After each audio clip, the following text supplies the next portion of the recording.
sometimes we still look at ourselves and we're like, oh, I feel like it could still use a little bit of improvement, and start dabbing it along. I'm blocking my eyes. What am I doing? I'm gonna go ahead and cut that right now. I'm gonna get that dark shadow on that brush. I think I'm finished. That took like 1 to 2 minutes. It's so fast, so it's not something that's gonna take you forever. Hi everybody, welcome back to the Chiquel YouTube channel. My name is Amanda, and today I'm gonna be giving you guys a few really easy fixes that you can do to your wig that's gonna help make it look just a little bit more natural. But before I jump into everything, I'm gonna remind you to like this video and subscribe to my YouTube channel where you can learn even more about alternative hair. All right, so as wig wearers, I know that the #1 goal when you wear a wig is to make it look like you're not wearing a wig. I know that none of us want to walk around town with this hypothetical sign on top of our head that says, I'm wearing a wig. That's just not what we want. So because of that, I know that most of us are always in search of finding the most natural looking wig we can. Now, I have made a video before about what to look for in a wig if you want it to look the most natural. I talk about how lace fronts are important, monofilament tops or monofilament parts. I talk about the difference between hand-tied caps and open wefted caps and why a hand-tied cap might be a little bit more natural. I talk about the importance of density and how much a lot of hair could overwhelm you, as opposed to having a wig that has a lower density might feel a little bit more natural to you. I talk about permatease and how it plays an impact on how a wig might look natural on you or not. Anyways, there's lots of different things that you can look for in a wig itself. And like I said, I have an extra video on that. But yet sometimes, even when we get those wigs that do have all the bells and whistles on them to make sure that they are as natural as they can possibly be, sometimes we still look at ourselves and we're like, oh, I feel like it could still use a little bit of improvement. So today I'm gonna show you some minor and easy tweaks that you can make to your wig that will help it look just a little bit more natural. Now, these fixes that we're gonna do, like I said, they're going to be minor and they're going to be easy, and they are not going to be anything that you cannot reverse. So today we are not plucking, we are not cutting, we're not like completely changing the wig. Everything that we do today will not hurt your wig. If you make a mistake, you're not gonna have to throw your wig in the garbage. Don't worry. All of these are reversible, so you don't need to worry about wrecking your wig. Okay, now before I start, I will let you know that I'm wearing the wig called Feature Length by Raquel Welch. This is one of their newer spring releases with their Feather Light fibers and their Luxe Light 2 cap. I have, I think, 2 videos that feature length.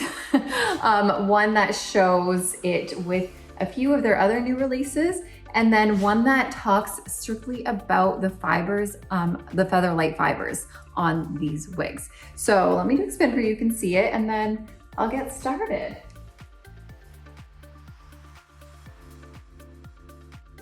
But of course, if you want to know more about Feature Length, go back and check out those videos. All right, so all of the changes I'm gonna be making today will be done with Feature Length. Now, Feature Length, quite honestly, is a very natural wig already. We have a lace front where it looks like it's growing out of your scalp. We have a full monofilament top, so you have that illusion of scalp. You have the ability to part it anywhere you want, but still, like I said, there might be some tweaks that you might want to make to this wig. So the first thing we're going to talk about is our part line here. So we have that monofilament top. It allows you to change the part. It gives you the illusion of growth from your scalp. However, if you're someone who maybe has dark hair underneath, or maybe you're someone like me who shaves their head but still has like this dark scalp-like appearance, and you're someone who doesn't like wearing wig caps, doesn't like having a lot of things underneath their head, then we might want to work on trying to make that part line a little bit more scalp-like. So with my darker hair underneath here, if you look through, you can kind of see that it's not completely like skin toned. Oh, I gotta bring this forward. It's not on me properly. It's not completely skin toned. It's a little bit dark under there, so it doesn't give you that full scalp-like appearance like it kind of does, but it could be better. So to fix that, what I'm gonna do is I'm gonna be using what I like to use. This is called the silicone lace melting tape. Let me get it in focus. It's called by Bye Bye Lace Grid. And this is something you can find on Amazon. You can also use something as simple as scar tape, just finding one that's similar to your skin tone. That works really well. But this just comes in a little box like this. It's basically like a scar tape. It's just a silicone tape that we're gonna apply to the inside of our wig to give that part line a little bit more of that scalp-like appearance. Now, it would be really handy if I had my canvas blockhead here so I could put this on, but I'm out of town right now. I'm at my parents' house. This is their house, and I don't have it with me. So I'm just gonna like do this in front of you here. So what I'm gonna do is I'm gonna take this tape. I haven't taken it off the roll yet. And I'm just gonna measure a line where I want it to go so I can see how long I need that tape to be. So I'm gonna measure from the back of the monofilament cap here, or the monofilament top here, all the way to almost the front. I don't wanna go all the way to the front of the lace front here because you're gonna be able to see it through, because this is not an exact match to my skin color. So you'll be able to see that if I go all the way to the front. So I'm gonna go almost to the front. You can see where it goes from dark to light. That's the transition of where the dark roots are to where they lighten up the fibers at the front. So I'm gonna go just about to where that line is there, and that will be a pretty natural ending point to where that silicone tape will end. So I'm gonna go ahead and cut that right now. All right, I went and I cut it, and it is going to fit perfectly in this little spot here. I cut it just a teensy bit shorter just because the silicone tape is like a little bit stretchy. So once it comes off of the backing here, it can stretch a little bit. What I'm also going to do though, sorry, I had to grab my scissors, is I'm gonna take the front edge and I'm just gonna round it just a touch, just because the front of that hairline is just a little bit rounded, so it's not like a complete straight line there. So I have just a little bit of a rounded front to kind of match the hairline a bit more. Okay, the next thing I'm gonna do is start applying this. Now, I like to start taking this tape off just a little bit at a time, and then I kind of take it off as I go. So I'm gonna start peeling it back just a little bit. And I'm gonna start at the front when I apply this, and I'm gonna make sure I apply it where my part line is. So I know my part line is roughly about right here. So I'm gonna put it on my chest here so you can see. So I'm gonna start ripping it back or pulling it back a little bit, and I'm gonna start applying it right at the front where that line is going to be, right where my part line is. So start right there, and as I go, I will take off the backing and just gently apply it where the part line is, pressing as I go. And there we go, all the way to the back. And I'm gonna push it in so make sure it stays, get the heat from my hands to help it really stick to it. All right, so here you can see it goes right up just to where that darker root color ends and the lighter one begins. So I'm gonna put this on now so you can see what that scalp is gonna look like. Okay, now that it's on, let me show you guys how the part line now is a little bit more of that scalp-like appearance than it was before. All right, now the next thing we're gonna talk about is the knotting. Sometimes people might find that the knots are just a little bit more visible, especially if they are darker in color. So the roots on this color are a little bit darker, of course. The darker the fiber, the more noticeable the knots are. So something you can do to help blur those knots is use a powder, like a makeup powder that you would use for your face, and kind of dab it in where the knots are. And I'm gonna say it's not gonna get rid of the knots, but it's gonna help blur them a little bit. So you can really take whatever powder you use. I use Huda Beauty powder. It's just like a nice skin color, almost translucent powder. Something else that it's going to do after you've applied your silicone tape or your scar tape to your part line, you're gonna notice it's gonna be like a little bit sticky, just a teensy bit, because obviously the monofilament on top is like a porous material. You know, it's ventilated and you can kind of feel the stickiness through it just a little bit. So what the powder is going to do is not only blur the knotting, but it's also going to stop that like sticky effect that you might get. So I'm just taking a small brush here. This is just like an eyeshadow brush. It's just a small little thing here. I'm dabbing the powder on the tip of it. And then within the part line here, I'm going to take it and start dabbing it along. I'm blocking my eyes. What am I doing? I'm just gonna start dabbing it along. And then it's going to blur the knots a teensy bit and also reduce the stickiness from that scar tape there. And it'll also help give it even more of a scalp-like appearance too, really. So I'm just dabbing. Once I've dabbed, I'm just gonna like work it through with my fingers. If you have one of those like spoolie brushes, you know, those like mascara wand type brushes, you could take that and like comb it through and work it through. I don't use them though. I find that my fingers are just fine and kind of like working it in and spreading it out and blurring it a little bit. So I'm just gonna work back a little bit further. Ugh, I can't see what I'm doing.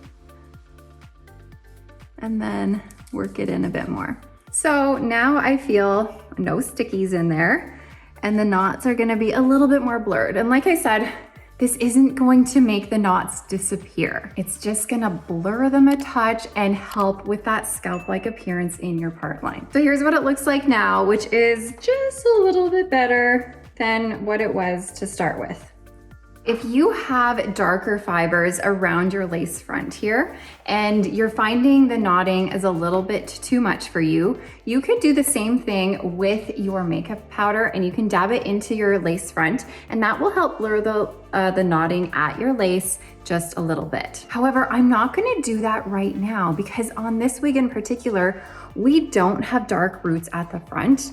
We have the lighter fibers coming forward. And if you know me, you know that I have this like giant pet peeve about this like banded rainbow effect around my forehead on rooted blonde styles, because what they do is they bring this lighter fiber forward to help make the knotting lighter. So you can see here that the knots in the front are pretty light because they're using a light fiber. So your knots are not going to be as visible as if they were a dark fiber. But when they do that, it creates this perfect arch around the top of your head. And to me, it just looks too perfect. So here's what I'm gonna do to fix that. And now remember, this is something that I would recommend mostly for rooted blonde colors if you're finding this to be a little bit too dramatic. Now I have shown this in a short video that I've shared before, but I'm gonna do it in this video too so that you can see a little bit more of the process. But what I do is to help, like I said, make this not quite as dramatic of a line there, I'm gonna take a dark eyeshadow. So this is just a CoverGirl palette I have,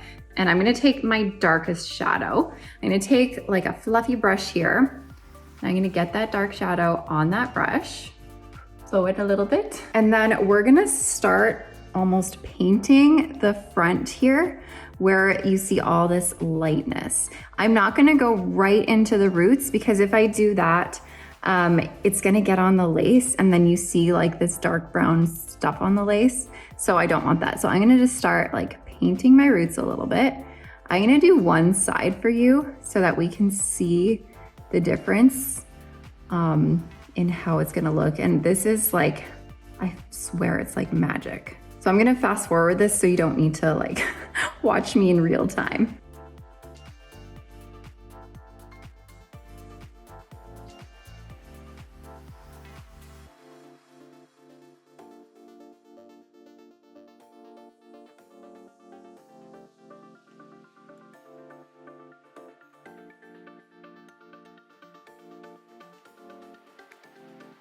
Okay, I think I'm finished. That took like 1 to 2 minutes. It's so fast, so it's not something that's gonna take you forever. But now that root that we see here in our part line is now brought forward more so that it's not as a dramatic effect of brightness there if that's not what you want. So now when I pull it back, it's not as dramatic as if it were on this side.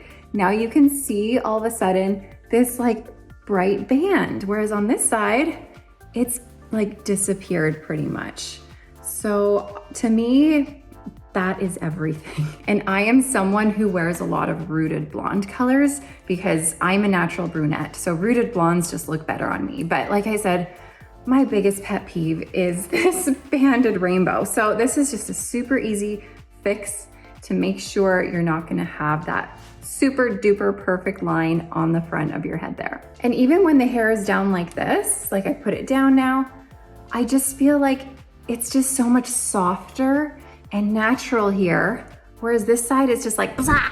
It's like right there for you. But at the same time, it's still natural because the knots are still super light. So you haven't like dyed the knot. The knot is still blonde. The knot is still light. You're still not gonna see the knot very much. It's just the rest of it afterwards, like I said, is just so much softer. I love it. All right, you guys, that is all I'm showing you today. Like I said in the beginning, these are just super easy fixes that you can do to your wig that isn't going to be irreversible. You can take this, you can take the silicone tape off, you can wash the eyeshadow off, you can wash the powder we put in here. You can get rid of all of this if you make a mistake. But honestly, it's pretty hard to make a mistake with these. It's so easy to do. All you gotta do is get the supplies and get started. If you have any questions about this, let me know below and I'm happy to help you out. But hopefully this kind of gave you something new to think about if you are trying to make your wig look just a little bit more natural. And as always, thank you so much for being here and watching. I truly appreciate your support and I'll see you next time. Bye everybody.